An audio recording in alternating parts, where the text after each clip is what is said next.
दोस्तों, हरियाणा में अपराध का ग्राफ ऐसा लगता है कि कम होने का नाम नहीं ले रहा है। आपके हाल ही में आपको याद होगा जब यहाँ विपक्ष के नेता भूपेंद्र सिंह हुड्डा उन्होंने इसको लेकर सवाल उठाए थे और ये कहा था कि हरियाणा प्रदेश अपराध के मामले में नंबर 1 बनता जा रहा है, जबकि उसका जवाब दिया था खुद मुख्यमंत्री नायब सिंह सैनी ने। उन्होंने बदावता जो पुलिस के आला अधिकारियों के साथ एक बैठक भी की थी और सख्त निर्देश भी दिए थे कि अपराध को रोकने के लिए हर कड़े से कदम उठाया जाए।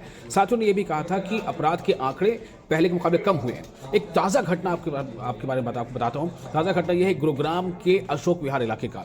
गुरुग्राम के अशोक विहार इलाके में एक 3 मंजिला मकान के बाहर सुबह सुबह करीब 2 दर्जन गोलियां चली हैं। जी हाँ, 2 दर्जन, यानी 2 दर्जन फायरिंग हुई है एक मकान के बाहर।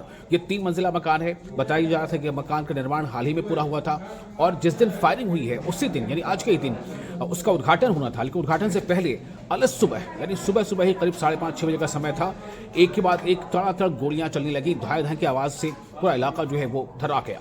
24 राउंड गोलियां चली हैं। 2 दर्जन 24 राउंड गोलियां चली हैं।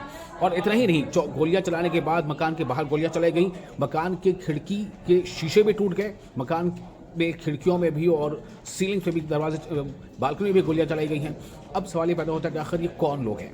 आपको ये बताते हैं कि इस घटना में एक और बात सामने आई, वो ये है कि एक पर्ची भी इस मकान में फेंकी गई गोलियां चलाने के साथ साथ। उस पर्ची में कौशल चौधरी, एक गैंगस्टर है, उसका नाम दर्ज है। उसके साथ ही कुछ और गैंगस्टर्स के नाम इसमें दर्ज है। तो ऐसा लग रहा है कहीं ना कहीं कि मकान मालिक पर एक तरह की ये धमकी भरी जो है ये कार्रवाई गैंगस्टर तरफ से की गई है।